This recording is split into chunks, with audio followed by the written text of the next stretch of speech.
Oh, yeah. Bless and love, my lords. Welcome to another great interview. I'm joined today by our co-host, Dudley, and of course, our guest of honor, Max Osiris. How's it going, guys? Howdy, howdy. Hey.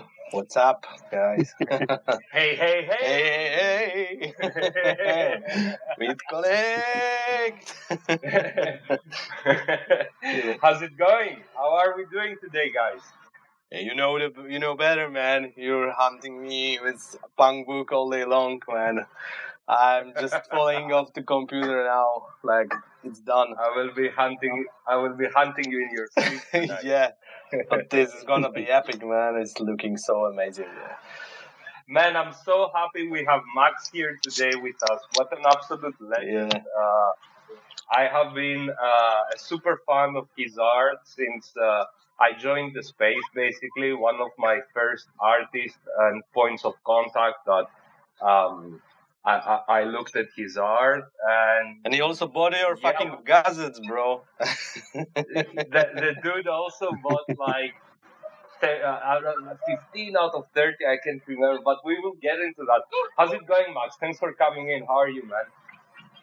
I'm good, man. I decided to spend the day outside, and it's kind of windy, so I'm trying to duck behind some bushes and something. So, yeah, I don't have to hear the whole time. All right, man. Thanks for coming in. So let's start let's take things from the beginning, right? And let's explore your journey from the start. So how did you, in a nutshell, and how did you get into crypto and this whole world of NFTs at the first place? Because you were here before most of us, right? Yeah. So, I mean, basically, my whole, I kept hearing about Bitcoin and all these different things, and then the 2017 ICO craze was popping off, and everyone was just making hand over fist, and so that's when I started to really learn about or try to understand crypto. I spent months basically reading anything and everything I could, but most of the use cases were kind of like scams, basically, just like giant scams. And I thought, I'm like, okay, that'd be cool to do one, but I'm like, well, I'm not offering anything new. I'm not going to contribute anything that's worthwhile. So I'm not really going to enter the space. So it took about almost a year. And then when I heard about crypto art, I read Art Gnome's blog, and it just I had an interview with Super Rare. We talk on the phone. They're like, hey, we're doing this thing, and I just remember just knowing this is going to be the future of things. It was so clear to me. What year was that? 2018. It was August in 2018. Oh wow, that's so freaking early, right? Super Air was probably launching at the time, right? Yeah, basically. I mean, it was there wasn't many of us then. It was just sort of kind of it was very sparse compared to now. But the whole provenance on chain and I just could see that this is going to be the biggest thing ever, probably. So I remember thinking I had made some art, but I was like, I don't think it's even that good. But I'm just gonna jump into this thing because I think it's important to have a horse in the race. It's to be participating, and that's really kind of where it started. Mm-hmm. We did a previous interview with you, and you were the artwork with our issue number 12. So it was super early on. Dudley, if you can pin the interview. On that interview, you say that you used to be a law student or you studied law and you left that because you thought that you can pay lawyers later on to do your shit. Or was it something like that, right? Yeah, basically. Yeah, I went to I graduated, college and then started law school, but I really didn't like how everything was sort of framed in terms of like who's at fault. And I started like looking at the world that way, and I really didn't like it. And I was like, I don't want to be that guy. I don't want to be thinking about like who did this, who's at fault, blah blah. And yeah, I was like, you know what? I'm just gonna go the entrepreneurial path and figure it out along the way. And if I need to pay attorneys along the way, I'll pay them because work looks boring as hell. Man, I can totally fucking relate to that because, like, when I was 17, I went with my father in an accountant's office, and it was like the saddest fucking place I've ever been. And that was that was one of the reasons that pushed me to become a yacht captain at that age. And because I said that I don't want to be working indoors like a rat, you know. And yeah, so it was good for me, but I can totally relate to that. Not a lot of people have the courage though to make this distinction and take this different path. So were you doing art at the time, or No, is that well? So I was playing a lot of GTA at the time, and like kind of not really keeping up with school because I didn't find it that interesting. So I kind of like I was thinking about it. And I'm like, okay, I can either like go to the library and like cram and make this up, or I could quit. And I was like, you know what? So I basically got an appointment with the dean, and I went to her office. Because it was hard to get into law school, right? Like you had to do all these different things, blah blah blah. So I figured she would be like, no, stay in here. It's such a prestigious thing, blah blah blah. And I said, you know what? I think I'm done. I'm gonna quit. And she goes, okay, well, what are you gonna do? What are you gonna do instead? Right? And I was like, oh, I don't know. So I showed her some. did you have an attitude? Did you have an attitude like? No, she was actually really great. I didn't expect that either because I was like, oh, you're gonna tell me to stay. No, And she... the way you said it was like, oh, what you gonna do now? Well, so I showed her like a few like Photoshop files that I had created, and it was like of my girlfriend. And she was kind of, she was kind of naked, but then I put like things on her. It was super cheesy. This Photoshop file, right? And she kind of looked at it and she was like, "All right, yeah, go do that."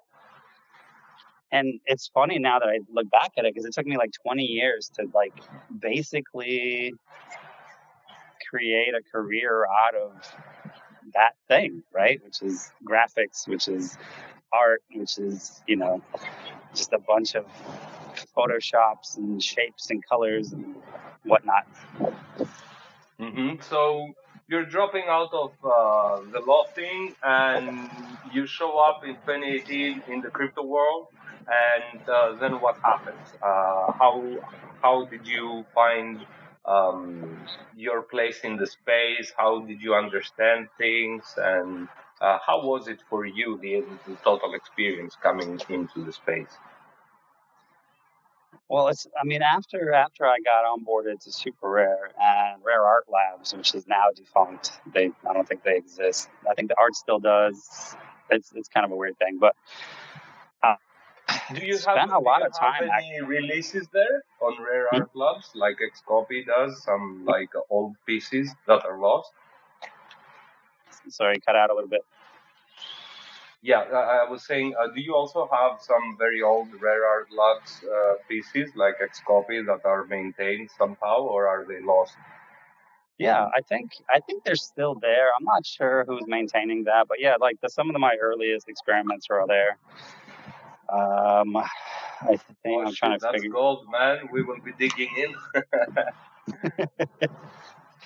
Yeah, because we're submitting art at the time. So yeah, they're in there. I'm not sure. It's kind of like, I don't know. There's a few services have kind of gone defunct, but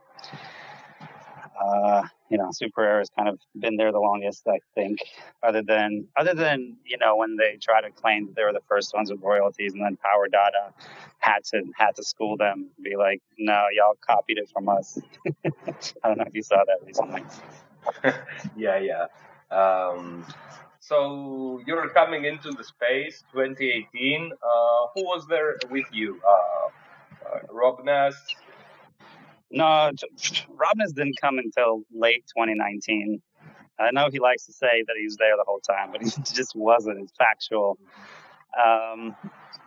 So, I mean, the first, I would say like Crypto Como, Elon Katin, Oficinas DK, Xcopy, Wizard, They're- probably. what's that?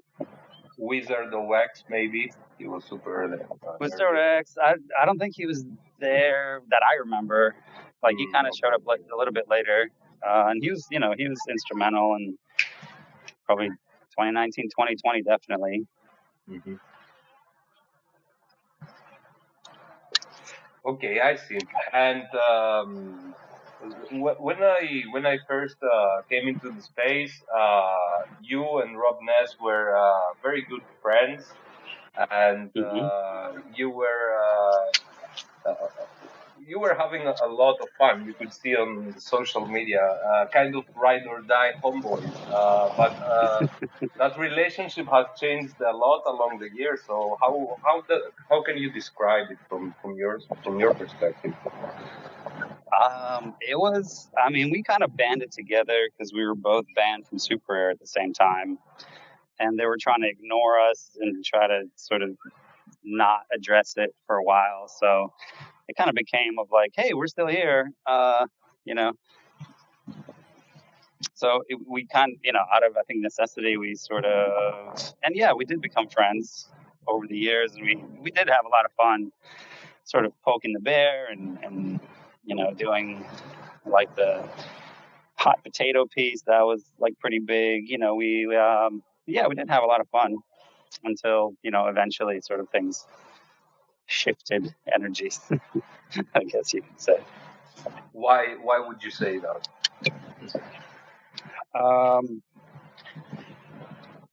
The thing that, okay, so, crypto art, NFTs, blah, blah, blah, things are getting, pretty big. It's on everyone's tongue. And then, I would see these like newspaper article, or like I would open up my phone and in my news, like, this kid made $100,000 off of blah blah blah, and it was like that trope. It was that like poor boy makes money off of NFTs, and I was just like, every time I would read those, I'd be like, okay, all right, yeah. And then one morning I opened it up and I saw Robness on there, and it was like, I don't know, Hermosa Beach hangout sells a trash can, and I read through the story, and I felt like he kind of stole my life story without actually having to. Like he's like, oh, I was homeless. No, you weren't. You like slept in your car, bro. I slept in my car, and like so that it rubbed me the wrong way because I was like, oh, now he's just clout chasing. Like he's trying to like make himself big in this thing, and it just kind of like hit me like a ton of bricks, and that was like strike one. Strike two was the like when he harassed the journalist piece, and I was just like, whoa, this is just so off color. I don't like this. Is like, what are you doing? And then like the strike three is when he just started claiming that he's been in it since 2016, and I was like, for somebody who's actually been there and was a big part of building the space and culturally also, it felt like I was like, man, it just felt wrong. And then we try to kind of like make it up, and then he came onto my spaces and like yelled at me like a fucking banshee, and I was just like, dude, what the fuck? I was trying to be like vulnerable, and he just like tried to school me, and I was like, you're a young buck, boy. Like, the fuck are you even talking about? Like, you telling me how to what? Shut the fuck. So basically, it was just over at that point. Okay, all right. Okay, going into your art now. You have an incredible body of work spanning a lot of time and many platforms, and so many mediums and styles. Like you have funny stuff, you have seriously beautiful stuff, you have weird stuff. How would you describe your art and your process? And like looking at your because I'm familiar with your work and I know what you were doing like last year or the year before, and that I'm putting it into categories. At some point, you were doing some really funny shit like the crypto cubes and stuff. Um, so I look at it like you had periods. How do you look at it? How would you classify it? Yeah, right. I mean, I don't know. It's so like my ethos for the whole space and for the whole thing has been like create. Yeah, like okay, so I think the larger space, especially now, is really mired in the old sort of like VC funded CEO work yourself to death bullshit, And I Yeah, that's think what we're like fighting against here, man. We are holding the flag against that in Red Lion, proudly. exactly right. Like, can you imagine like Cuban being the new Musk coming in saying you got to art for 84 hours or you're out. You know what I mean? Like it's a whole different field. It's a whole different, like even the piece that I made today, I'm like, I don't know what it is. I saw it. I was like playing around with a bunch of stuff and I saw it and I was like, you know what? Like, I think it's finished. I think it's actually good. And it doesn't really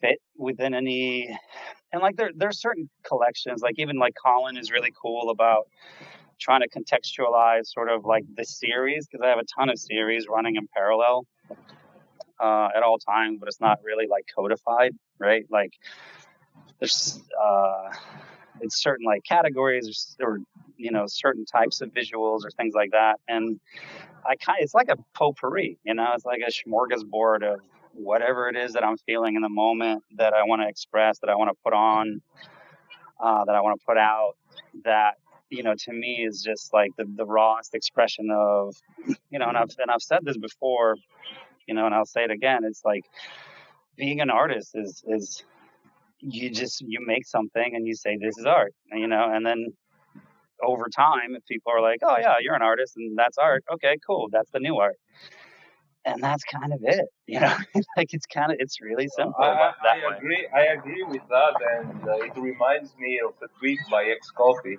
It was like how to be a crypto artist. Step one: decide to be a crypto artist. And that's it, right? Like That's it, I remember, yeah, I remember way back in the day before any of this, I was just like, I'm gonna be a full-time crypto artist.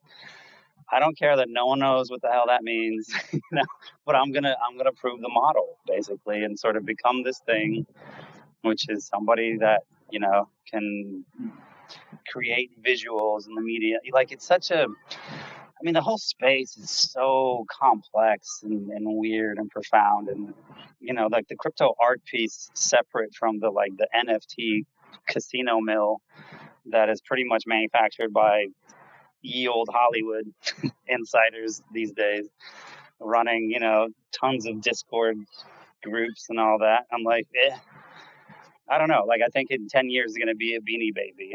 Your stupid little Azuki thing is going to be like, somebody's going to look at it and be like, all right, now so what, right? That's just my personal opinion.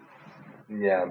Well, across your career, you have been, you had a lot of highs and a lot of lows. And you have been really public about it, and I really love it, to be honest. And so you're coming into the space, you're finding success, your work sells in the early platforms, and then you are banned, right? So what happened then? Yeah. Well, so I mean, the first ban is so like the second one, I have a lot more sort of data about. The first one was honestly, I just think Zach was pissed off that Robinus and I were in the chat and we're like, I don't know, we were talking about something, we were getting pretty into it, and then he was like, why don't you go take it somewhere else? And I was like, fuck off, Zach. And like that's literally like fuck off, Zach, I think is the thing that started the like the process of getting me banned from their platform because it was like a personal thing. Um, and then I kind of like ran aground of I made a piece that sampled uh, uh, what's his name, the AI artist from the other guy, Quasimondo. Oh, okay, yeah. So he really got up in arms and he was like, "This guy's stealing my work," and it was I don't even know. It's probably like maybe a fifth of the piece or something, and people people liked it. Like Art Gnome was like, "Whoa, I like this piece," and then Homeboy was like, "Yo, you stole you're using my art, your art," and he's like, "I don't like this piece anymore," and try to like, and because I was so new to the whole kind of space and I didn't want to like ruffle feathers, I did end up burning it at the request of the CEO. He's like, one of our artists doesn't like the fact that you remix his work. And I was like, well, I don't, whoops. And I burnt it. And I think that's the first and last time I like burnt a piece of art that I had made. Do you regret burning it?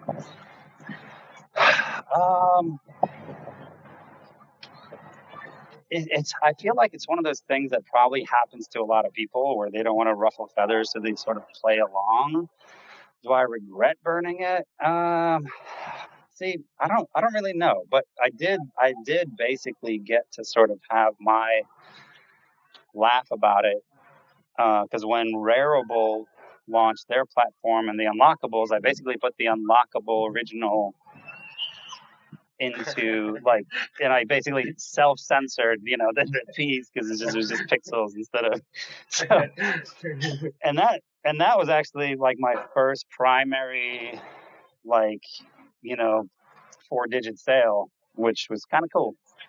Pablo Rochat bought that right before Crypto Art Show 1 or 2. I'm trying to remember. So that was kind of nice because it helped fund the show, and yeah. Yeah, that's really cool, man. So in the end, yeah, you had the last laugh. But then I remember when Super Rare was coming up with Rare Coin. We did an article about it, about the Rare token, and in there it mentioned, the curation will be up to the artists and voting who gets in, who gets out. And I did a tweet, okay, I cannot wait to see Max going in again. And this actually happened, right?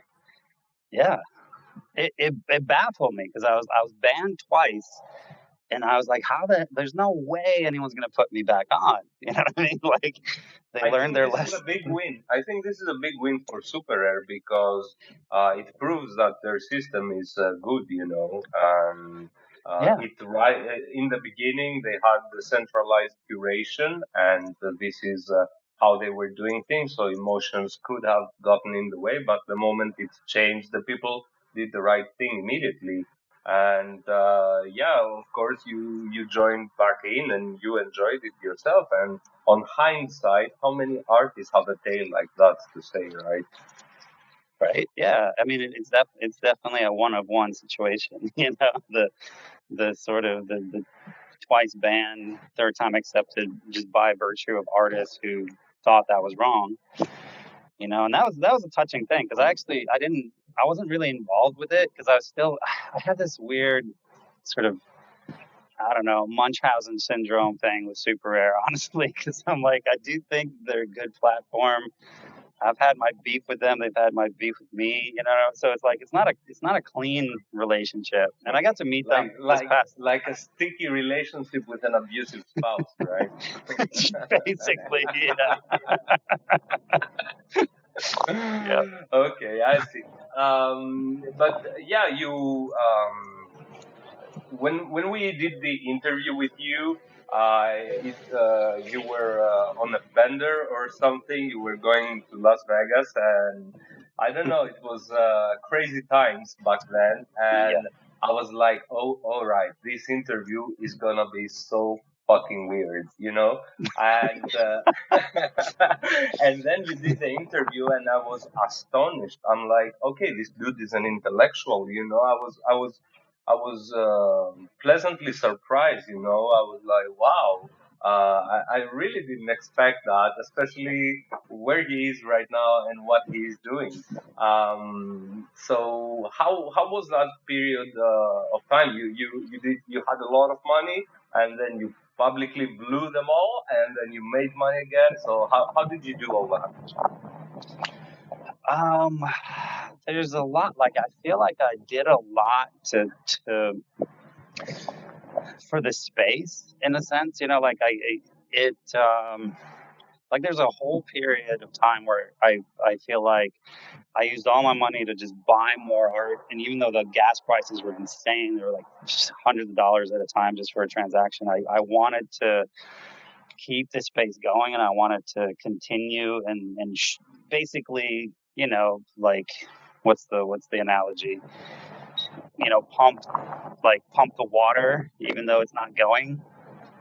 Throw 'Cause oil in the fire, you know, put some more fuel, right? Yeah, so I did, you know, I did that for a few periods of time, just because it needed it. Like I felt like, you know, we needed to keep the fire going and keep the space. And like now it's sort of undeniable, right? Like now it's definitely burning everywhere. Maybe a little too much.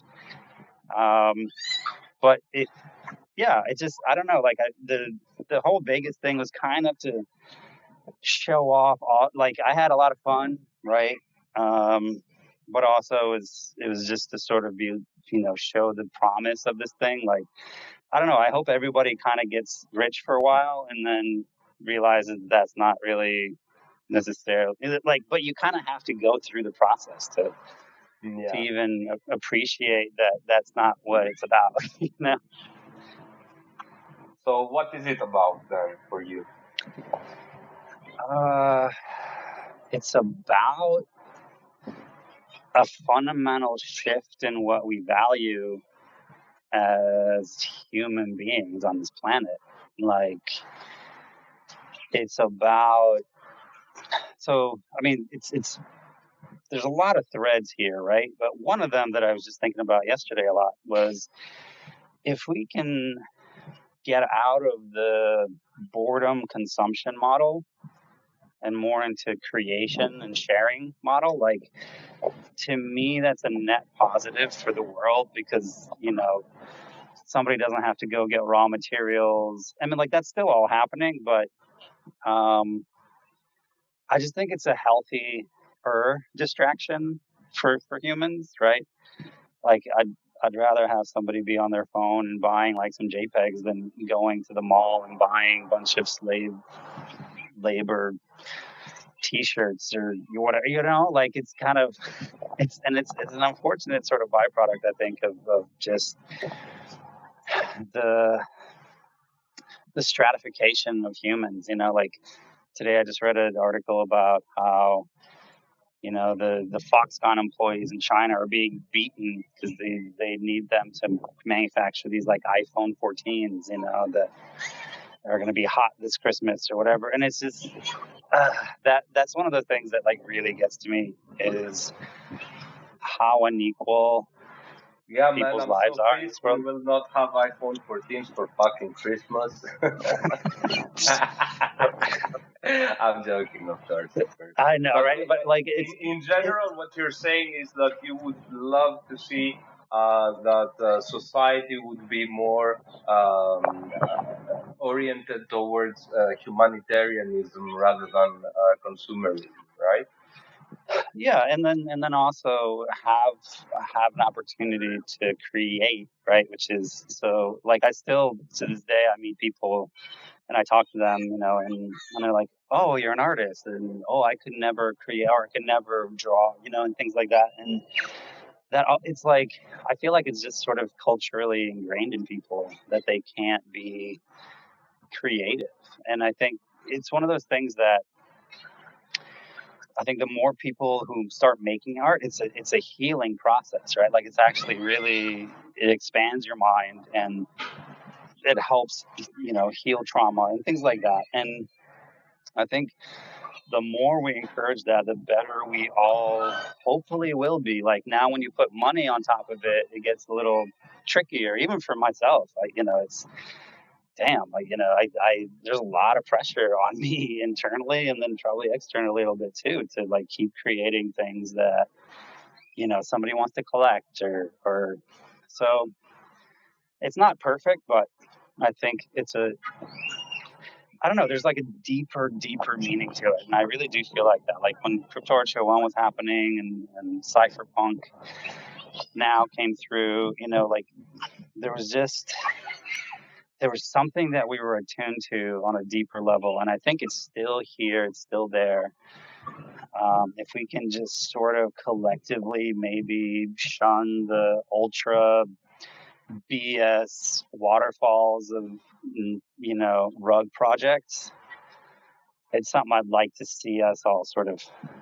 Yeah, exactly. Go ahead. Yeah, like my favorite artists are, individual creators who are just exploring visual styles, and there is sort of like whatever that formula is for how well you're known and what your art is valued at. But I'd like to see, like, Dunn is one of my favorite artists. Like I love her stuff, and she's not a beeple. She's not like a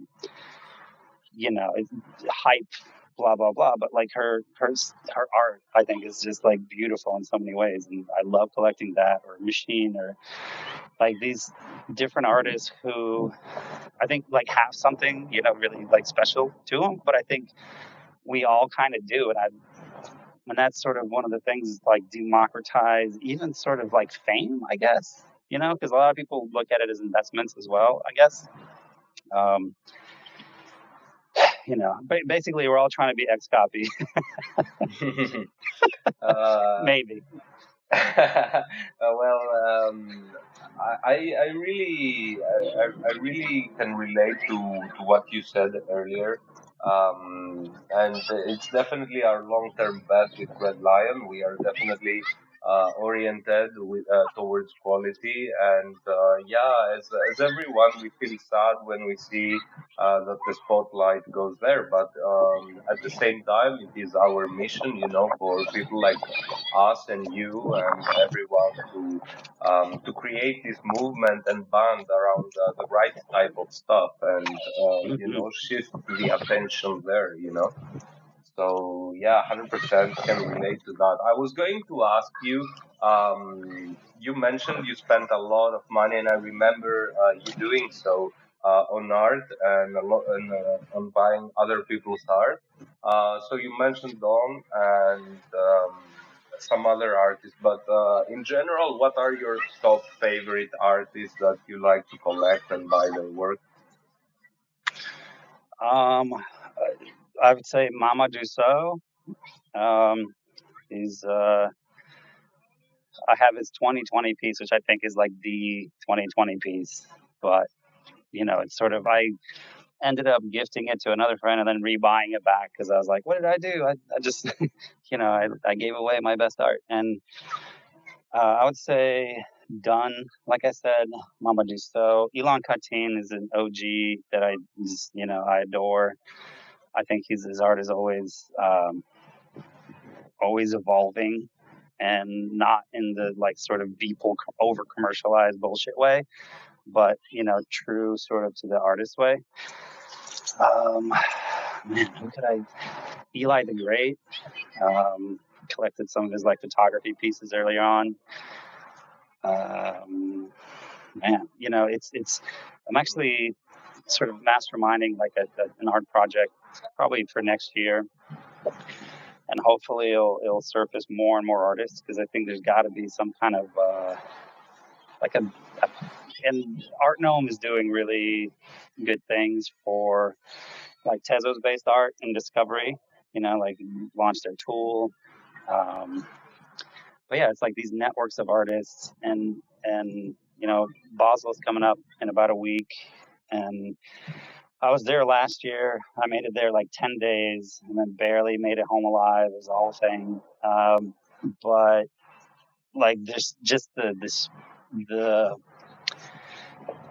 just walking around and seeing a bunch of others sort of like, you know, I don't know, weirdos or artists or something. You can tell that they're like have high cognitive faculties, you know, and they're just kind of enjoying and running around and trying to like take photos of these things and connect to each other. Like it's almost, you know, like the distance between artists and autists, I think is not that vast. And I don't know. I think like we're and it's sort of ineffable, this thing that I think we're both talking about and that we both kind of are tuned into. It's this like, I don't know, it might be looked at as kind of like, you know, the Renaissance was, where we started valuing expression, you know, more so than necessarily, and it has a comfortable sort of relationship to the quantity and quality and the money game and et cetera, et cetera. But, you know, I think like we're witnessing a fairly monumental shift in consciousness and in what we value. Yeah, I agree. And if you look at things from like from a zoom out perspective, um, personal brands are working much better than big collective brands nowadays, and people are spending more and more attention and trust on personal brands that people are building, like you know, YouTubers, streamers, musicians, and in general social figures. And this also translates to the space. To the crypto and crypto art space, and definitely there is a shift not only towards good from good and popular names to also like very good art, and we see now that these guys are actually selling. A lot of guys that you see 1,000 followers, you don't expect it. You look at their stuff and it's all sold out. In the past that wasn't the case, no matter how good the art. Of course, in the early days, the art wasn't as good as you would find on the internet, but nowadays it's the same. It's the same top quality, you know. Yeah. Well, I mean, I'm really fascinated also sort of by like the ability to create pretty much anything by feeding the right words into the AI, right? Like that's an unwritten chapter that we're all Yeah, living we through. use it a lot. Like for example, before we start a cover, a lot of times, and we are ideating. Before we make a sketch, if it's a good keyword, we always run and get a quick image, you know, for a reference, and it has so many applications, right? Yeah. I mean, it's yeah, it's like it's kind of like what most other games where I think like the winner is the obscure, right? Like there's like if you just plug in whatever dross into the AI, it's going to spit out the same bullshit, right? And it's kind of like it's trained on what I feel like is most likely just a ton of what is it? What's that one website? Like the fantasy art stuff. Like I feel like it's overloaded with fantasy art from like 2015 on, and then like the ability to craft like masterful words. And I think, okay, so sort of a little bit of a side tangent is I feel like one of the areas where this will really be transformative is the ability to use like frequencies and vibrations and to feed into like the prompts, right? Like one of the things that really struck me is when I was on a call and it was with Midjourney engineers, and they're basically having like an open call, and somebody was actually translating through a like a you could see that it was being translated into sort of our language through their state, right? So they had essentially a neurodiverse way of communicating. And this kind of butts up against, one of my sort of long interests, which is, what do you call it? The study of the brain, right? Like neuroplasty, like the ability to communicate with like an AI through sort of unusual means, whether it's like you have, sort of like brain interface, something like that. I think more so, yeah, right? Like, but it's probably a little more nuanced on vibration, right? Like one of the, like there's this one neuroscientist, his name is David Eagleman. He has a show on PBS called The Brain, and one of his projects was to create a neurosensory vest, which vibrated at different frequencies all over. Like you put this thing on and it just vibrates. But then the idea was that your brain starts picking up the vibrations and translating it, kind of like when you're a baby, right? Like you're born into the world and there's just overloaded a bunch of stuff happening, and eventually you like learn how to pattern match, and then stuff starts making sense to you, right? And I think this is one of those things that has massive applications for self-expression, because even when I was on the Midjourney call, whoever was communicating to the engineers was saying, oh my God, like it's a wow experience for them because they've never been able to input something and see it materialize. And that's a big reward for them because they haven't been able to like speak to the world and get that kind of feedback right away. Right. So I think like that's one of the sort of low key projects that I'm conceptualizing, is the ability to even just to talk into or make a noise into a computer system that then translates back to you, or visually, essentially talking to the machine, right? Yeah, it's super interesting, and they are spitting out images and they're spitting out text, and it can be used in so many creative ways, not just a copy paste. And a good example is our punk book that we are doing now.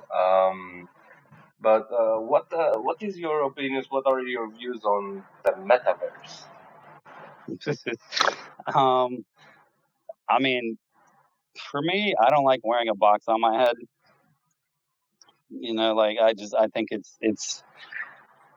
I've never liked it. It's, we live in this world, and I feel like the opportunity to distract and create, sort of the Zuckerbergian nightmare scenarios where you're just like paying in, it's kind of like the Fed or something. I don't know. It doesn't appeal to me. What about the NFT metaverse projects? I used to mess around with crypto voxels and a little bit of Decentraland and things like that. Like Mocha Rooms is coming out. I It's kind of remember interesting. that you have a really cool skin. It was something like a devil or something. I remember you. What was this? On crypto voxels. Oh yeah, I think they didn't ban me, but they did like block me because of my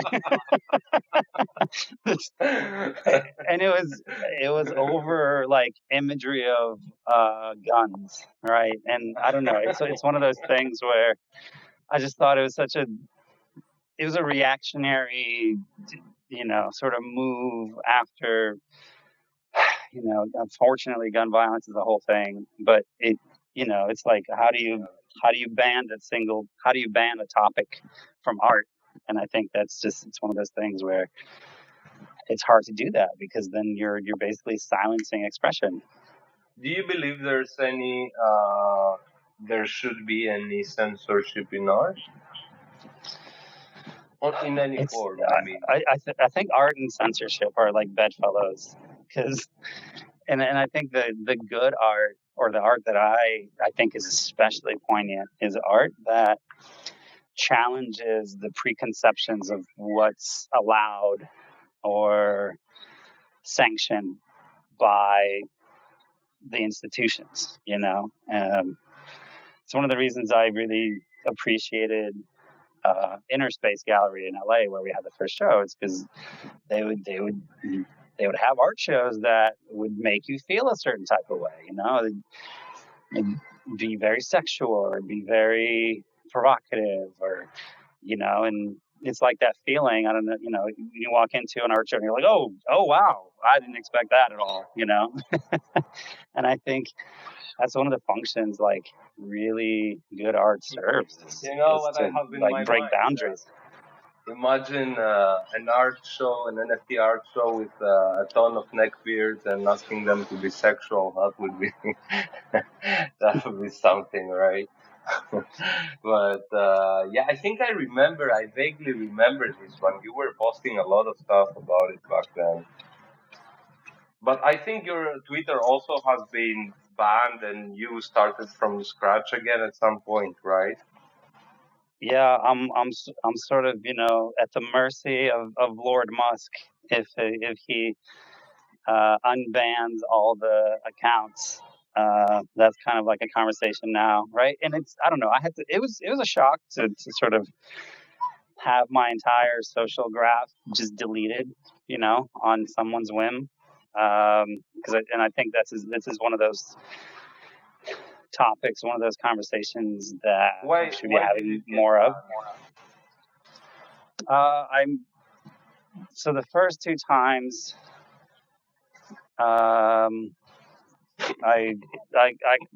called Paris Hilton something, and then the third time it was also about her. I'm like, I think basically you can't offend the Paris Hilton mafia. Like they're out in full force, you know. And like the third time, I didn't even call her the same thing, but it was also apparently, you know, just an opinion that was not favored. So I don't mean to poop on the queen of NFTs or anything. I love it. Man, you should know you don't fuck with Paris Hilton, bro. You don't fuck with her. She's a tough cookie, you know.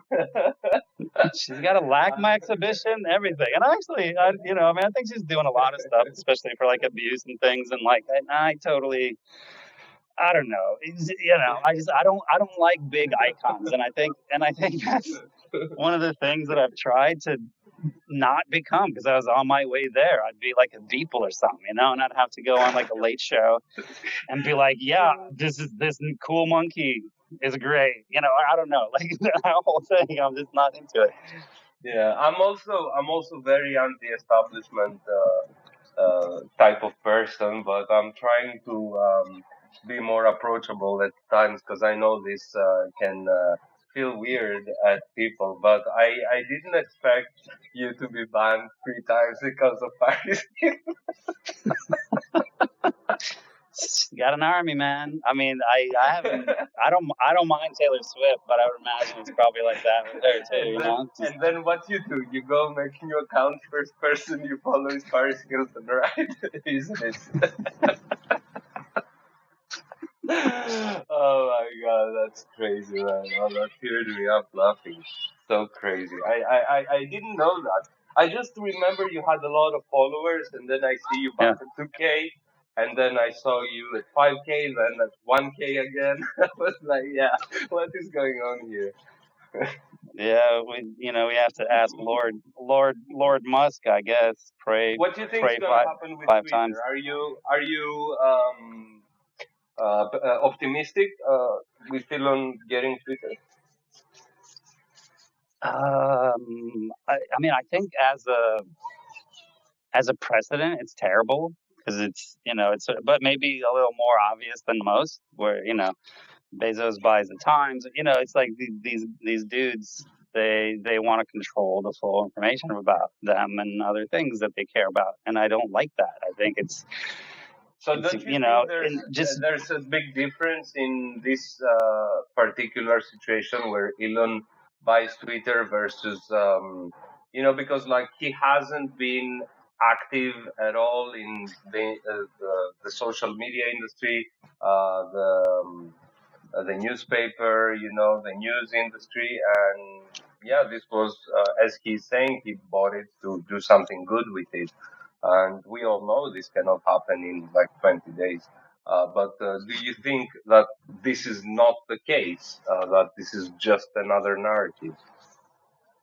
Yeah, absolutely. I mean, I think anyone who tries to like use the most populist tropes, to like rally support for their particular ego cause is troubling to me, because it's like, it's always about freedom. Okay, great. What the fuck is freedom, right? Like it's such a nebulous term, and ultimately you're just trying to make the world in your image, right? Like one of the things that I think is just it's kind of just sad. It's like everyone's talking about Elon. It's like fuck that guy. Like who?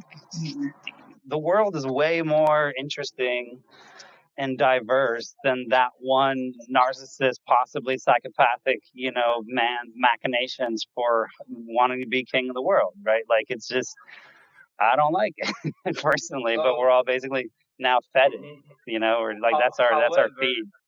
However, ideas and concepts and people rallying interest and support behind ideas is what moves the world forward. This is undeniable. And if you don't like the way it's being done now, how would you like it? Like, what is the alternative that you would see working in a more harmonic way with your beliefs?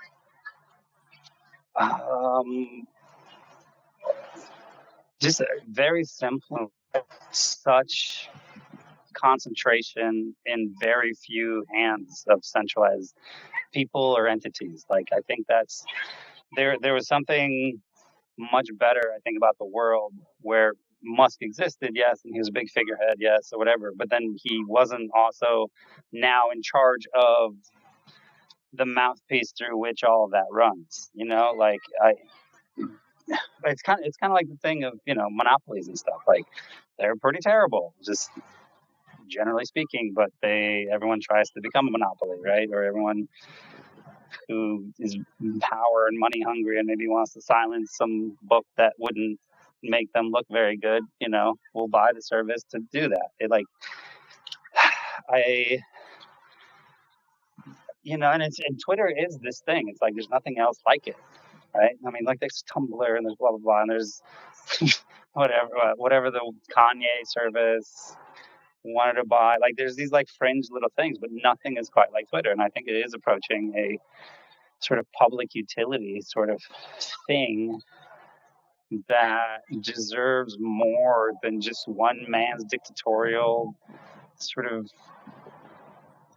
demands. Like I think that's I mean, I personally am overall sad to see it go down like it has been, but I also like I don't know, I think the guy's got such a flippin' ego that if he was like, oh, I'm gonna buy it, and they were like, oh, okay, you should buy it. And I was like, no, I don't want to buy it. And they're like, oh yeah, we're gonna make you buy it. And he's like, well, you know what? Screw you guys. I'm gonna fuck this whole thing up. like that's not. I mean, that's kind of the dynamic that I feel like. I love it. I mean, it's just like one dude, man. Like, come on. But yeah, even if you hate him, you gotta give him some points for something. Oh, he's got so many points. I don't gotta give him any more.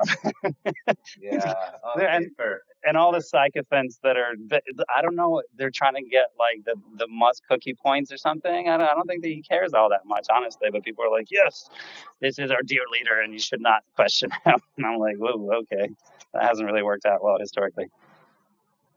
Yeah, I also don't like a few things like the Musk reply guys, but overall I like him. I'm just patient to see what is going to happen. It's very difficult to uh, to to, to change such a big unflexible entity already. there are going to be changes, so for good or bad, and then we will see if it's working or not, I guess. Well, if And red yeah, it's if gonna be fun, even if we burn it down to the ground, that's gonna also be fun, and something else will come I up. will probably have a nervous breakdown. I will not know what to do with my life if I don't have Twitter. What am I going to do? Like, No, actually, you will be happy. You will be like, haha, bitches, if I can't have my Twitter back, nobody can. No,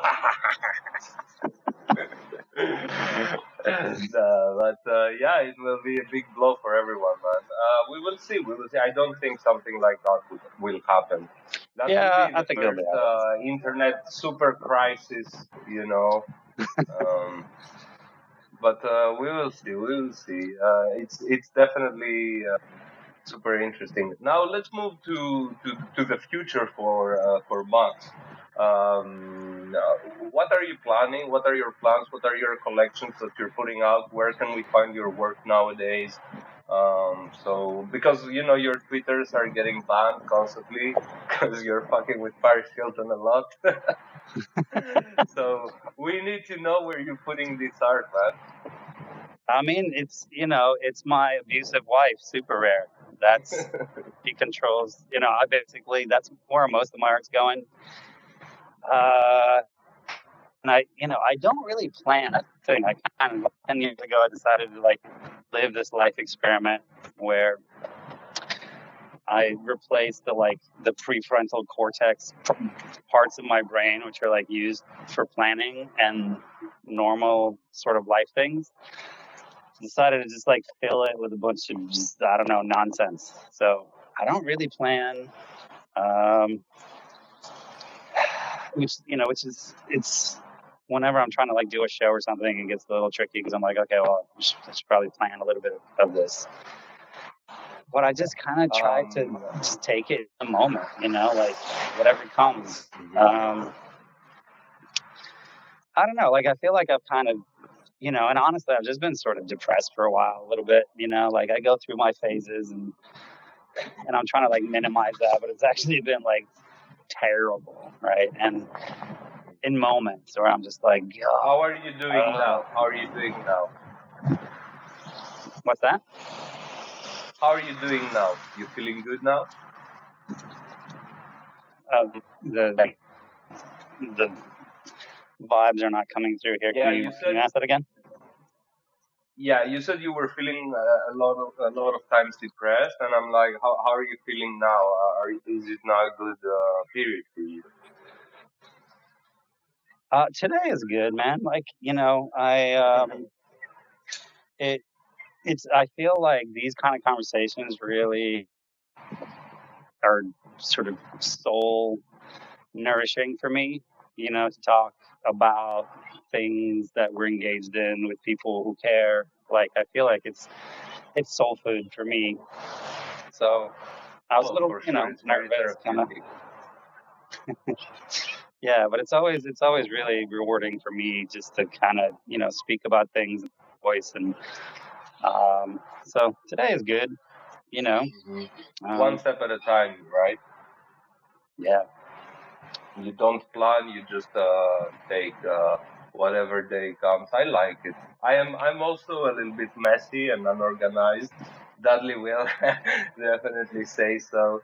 But yeah, maybe that's also some part of creativity sparks from there. I'm also champion at procrastinating. What I find super Just interesting. What I find super interesting about your art is that people actually don't realize how difficult it is to make something funny.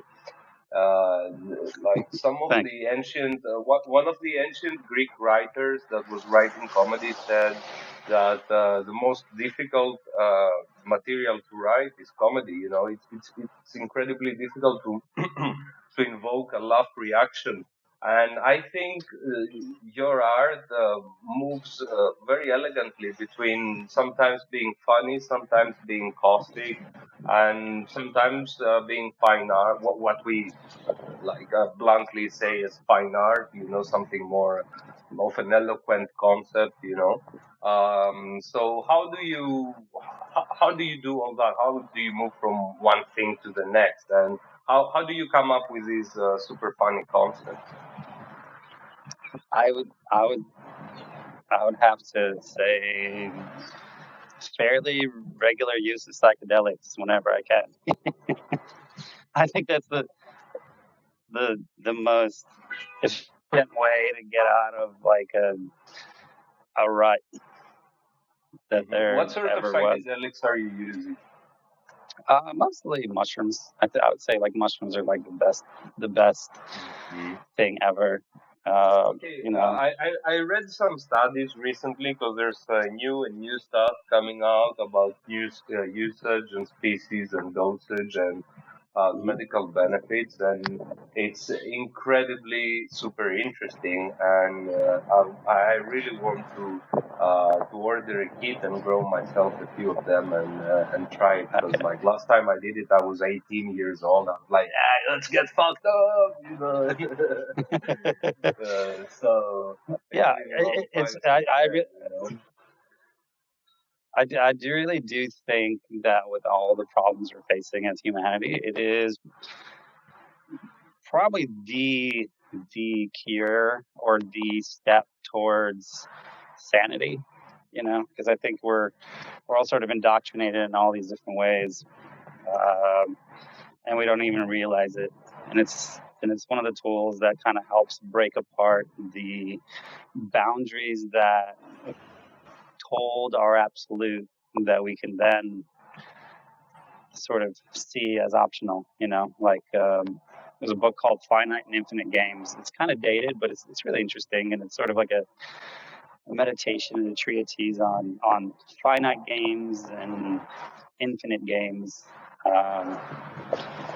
And to me, like the conversation around psychedelics and Michael Pollan's book, How to Change Your Mind, and the series that kind of follows it is, I think, actually there to help progress humanity forward from its sort of infantile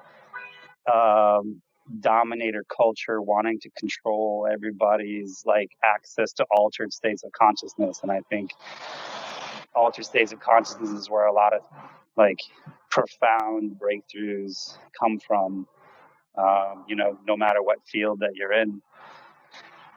And, so far I would say, my use of entheogens and mushroom LSD, ayahuasca, San Pedro, 5-MeO, they've helped open up my world in a way that I think my art starts to hopefully influence other people to start doing that for themselves, so they don't feel so, I don't know, isolated in a system that I think just favors very few. Are you following a dosage, a program, or something, or you're just trying things out? I think the best dosage is take a handful and see what happens. All right. I mean, like I'm fairly anti-clinical use. I think I heard somebody talk about like recreational drugs, like, and people are like, oh no, we can't have that, and I'm like, what do you have against people recreating themselves or recreating their reality, or you know what I mean? Like, and it's kind of the over clinicalization of the whole thing, I think, is kind of gross and misses the point, especially when it comes to mushrooms, because I think it's such a funny energy a lot of the time. Like, it's just, you can't control it, and it's awesome, kind of like shakes things up. And whether, the trip is good or bad, it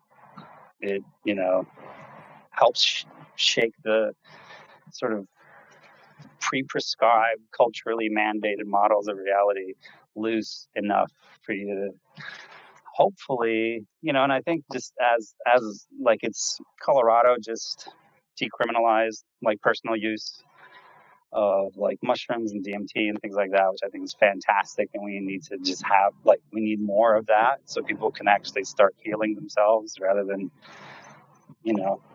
paying out their nose to the pharmaceutical industry for things that haven't worked and never will work, that keeps us all enslaved to that system. Hmm. Do you ever think about that? Death? Yeah. Yeah, I was thinking about that a lot earlier today.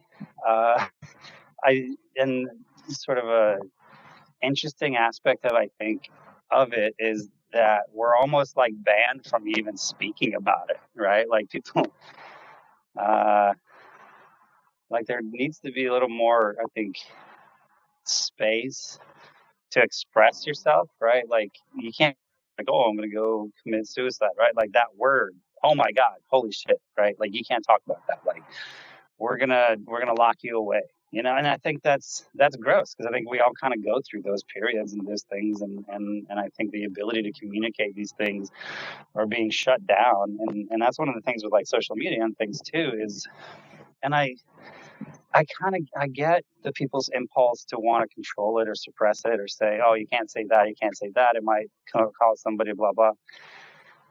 But I think the suppression of it is also is not healthy. The reason I ask you this after we spoke about mushrooms is because personally I'm terrified of death. I think about it daily, Oh yeah. especially now that I am 34 years old, going 35 very soon. But I have read that through some meditation with mushrooms and some sessions, it really you you make peace with it very nicely, and I always I'm always afraid about it, and since I started even thinking about the mushrooms making me friends with the fact that I will die, I started seeing more value in my life work as in terms not on my personal experience, rather than what I leave behind me and what really matters besides money. Hmm. And this is why I'm putting so many hours per day in like our project, and why we work so much and shout so loudly, because I really do think that we are doing something bigger than ourselves, or we are trying to at least. And this is for me the meaning of life. Money is good and all of that, but all your personal experiences, all your travels, all your successes are all personal. But what the people will see is your art, is what you did for others, what were you known for. And I find this great motivation for life to keep doing things one after the other. Whether you define it a success or a failure, with that in mind, not actually making something great for humanity, but like being a positive, have a net positive effect overall, And I don't know, this helped me a lot. Because coming into the space, I was a different person, and as the years go by, I'm always a different person, right? So this is why Hmm. I'm super interested to experiment with this, and I read all those researches, and all the data coming out for all the psychedelic research is mind blowing. And even the dude who Hmm. discovered LSD, it was for clinical use, and then yeah, it went out of the lab and people went nuts with it, and it stopped. And after, like, the dude was like 95, 96 years old, and they just recently in some places they just like resumed the research, and he came, made a statement saying, oh, it's good because, yeah, they blocked it, for so many years, and it was his Hmm. creation. And you could really feel like, this dude had a clear vision for this that got stolen, and what information we don't know, and what other things we can make from it, and how can we help people, we don't really know, right? Yeah. I mean, I don't know. Things move sort of at history's time and pace, which I think is insanely slow. That's one of my frustrations with crypto art too. It's like it's only been what 4 or 5 years, maybe at most. It's a tiny window. Just for talking to like artists.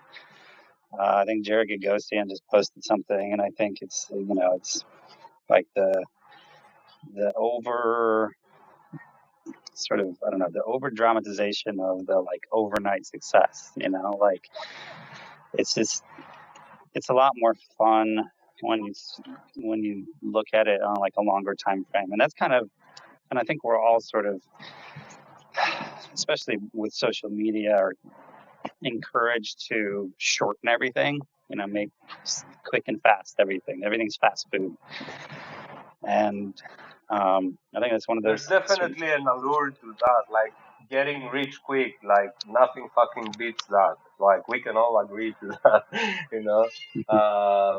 Like you cannot say to a person, "Would you like to make $10 million in 10 minutes or in 20 years?" And they say, "Oh, 20 years." Yeah, right. It's the right who's gonna do, pick the other one?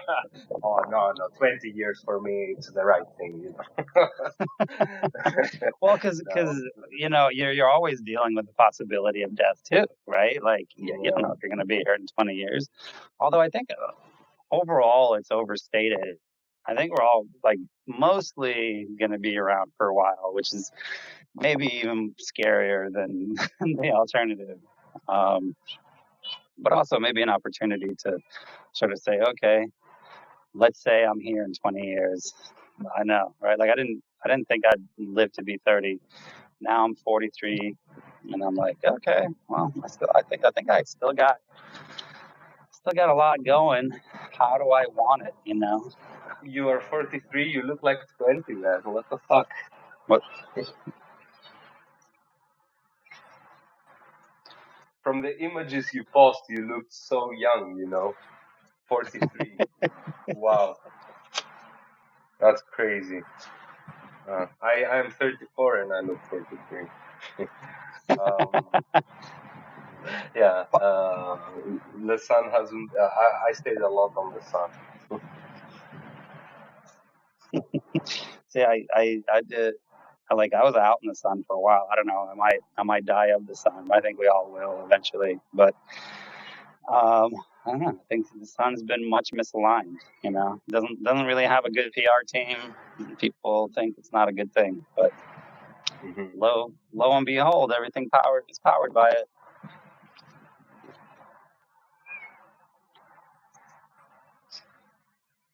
Hello? Hello? Okay. Sorry. I broke up there a little bit. Yeah, I missed that. Thanks for listening, y'all. I see the machine and Daniel and we have some amazing listeners down there. Yeah, some incredible people. Shout out to everyone, guys. Thank you so much for coming in. I don't know if you would like to open up the mic, take some questions. If anyone has any questions, to raise their hands. Dudley, do you have any questions for Max? Hey guys, sorry, I'm running here, running some errands here and there. So, where are you working? Yeah, exactly. Okay. I'm not missing any minute. So yeah. I don't know if we got anyone wants to ask questions. I think a lot were covered. I don't see any. It was covered like a lot. So we got all these spicy details and cool tips on essences and substances. I'm very curious, also, it's never too late to try them. Yeah. It's been a while since I got some. I'm probably getting old. All right, Max, I think we're going to wrap it up here, man. Cool. All right. Thank you so much for coming in. Thank you so much for this lovely interview. And we're looking forward to having you again on the show with your next drop or your big project that you hinted for when you release it, so definitely come back here and we chat again. Awesome. I appreciate your down to earthness, man. Like it's always a pleasure just shooting the shit with somebody in the industry who also gets it. So I appreciate you guys. Yeah, 100%, man. Thank you so much. Thank you, Gary. Yeah, I think we're on the same boat here. We're gonna make it eventually through all the bullshit. Thank you everyone for listening to us. You've all been wonderful, and I feel so good when I see your faces pop up in the spaces. So thank you so much. I think that's it. Dudley. Max drop. So yeah, thanks everyone for listening. Take good care. See you guys tomorrow. Bye bye. Thank you guys for listening. Yeah, have a great one.